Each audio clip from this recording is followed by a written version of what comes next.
నరేంద్ర మోడీ గారు నిన్న తెలంగాణ రాష్ట్రానికి రావడం జరిగింది. వచ్చి ఆయన ఓ సభ పెట్టి అందులో మాట్లాడుతూ ఉంటూ ఓ చిన్న వీడియో వైరల్ అయింది, బాగా మోస్ట్లీగా వైరల్ అయింది. ఎట్లా వైరల్ అయిందంటే, రేవంత్ రెడ్డి గారు టెలి ప్రమోటర్ ఉంటుంది కదా, ముందు స్క్రీన్ మీద అక్షరాలు ఏం మనం మాట్లాడాలో స్క్రీన్ మీద ఉంటుంది, అది ప్లే అవుతూ ఉంటే దాన్ని మనం చూసుకుంటూ ప్రజలకు చెప్పాలి. ఇది నరేంద్ర మోడీ గారి యొక్క వ్యవహారం బయటపడిపోయింది. అంటే ఏముందంటే, we want visionary leader and we want visionary leader, we want visionary prime minister, not script reader prime minister. ఇట్లా చూసుకుంటే చదివేటప్పుడు మనకు గద్దు. నేను ఏమంటున్నా, అదో సభ జరుగుతూ ఉంటే ఆ బీజేపీ ఓ నాయకుడు స్టేజ్ మీద కూర్చొని ఓ చిన్న సెల్ఫీ వీడియో తీస్తూ ఉంటే ఆ వీడియోలో నరేంద్ర మోడీ గారు ఏ విధంగా బట్టి పట్టుకుంటూ ప్రజలకు చెప్తా ఉన్నారో అది క్లియర్ కట్గా తేట తెల్లమైనట్టుగా బయటపడిపోయింది. నరేంద్ర మోడీ గారు ప్రజల గురించి మాట్లాడాలి అంటే అక్కడ వ్యవహారాల పైన అన్నింటినీ ఒక స్క్రిప్ట్ మీద రాసుకొని మాట్లాడతాడు అన్నట్టుగా ఇక్కడ తేలిపోయింది. అదే వీడియోని ఒకసారి మీరే చూసుకోండి. టెలి ప్రమోటర్ చదువుకుంటూ మీకు కనిపిస్తుందా? చూడండి ఒకసారి. అదే టెలి ప్రమోటరు, అక్షరాలు వస్తా ఉన్నాయి.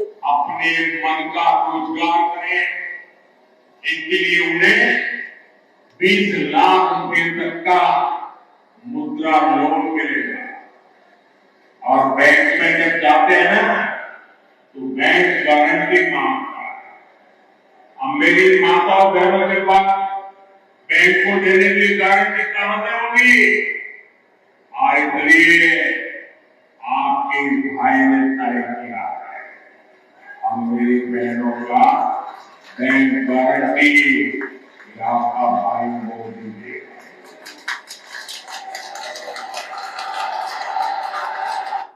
చూడురిగా ఇది ఏంటది? టెలి ప్రమోటర్ అంటే మనం ఏం చెప్పాలనో ముందుగానే మన ముందు ఉంటుంది.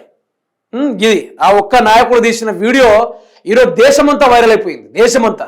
అంటే నేను ఏమంటున్నా అంటే, కేసీఆర్ గారు హర్యానాలో పోయి ఒక మీటింగ్ పెడతారు. మీటింగ్ పెడతా అంటే ఏమని అంటే, నరేంద్ర మోడీ బుడ్డా హో గయా హై, ఉస్కో హటా దో, ఉస్కో భారత్ దేశ్ కా వికాస్ నహీ బనాతా, పూరా చాయ్ కైసా బేచ్ రహా హై వైసా ఉనే భారత్ దేశ్ కు బేచ్ రహా హై అనుకుంటూ ఆయన కేసీఆర్ గారు హర్యానాలో మాట్లాడడం జరిగింది. అయితే ఇదే విషయం పైన ఎట్లా చేసైనా బీఆర్ఎస్ పార్టీ తన లోపి తీసుకోవాలని చెప్పి కవిత గారిని లిక్కర్ కేసు అని ఆ మధ్యలో అరెస్ట్ చేసే కార్యక్రమాలు బాగానే చేశారు.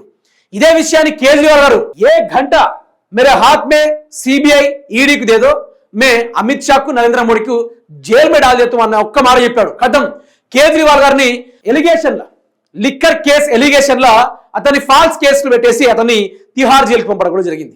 ఇగో ఇట్లా నరేంద్ర మోడీ ఇట్లా ఎవరైనా ప్రశ్నిస్తే కథం అతన్ని జైల్లో పెట్టి వాషింగ్ మిషన్ వేసి బయటికి పంపిస్తూ ఉంటారు.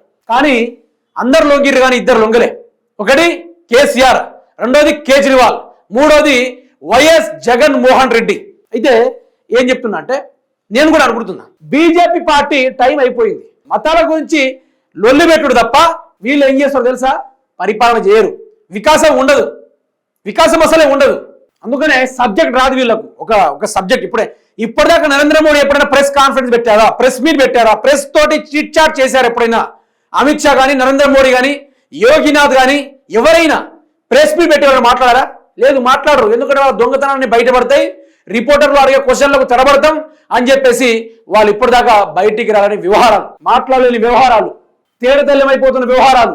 అందుకని నేను అడుగుతా ఉన్నా, తెలంగాణ రాష్ట్రాన్ని వీళ్ళు సర్వ ఆగం చేస్తా ఉన్నారు, బద్నాం చేస్తా ఉన్నారు, మొత్తం ఎత్తిపడేస్తా ఉన్నారు, ఖతం చేస్తా ఉన్నారు అనేది మనకి ఇక్కడ క్లారిటీగా అర్థమవుతా ఉంది, పిన్ టు పిన్ క్లారిటీగా అర్థమవుతా ఉంది.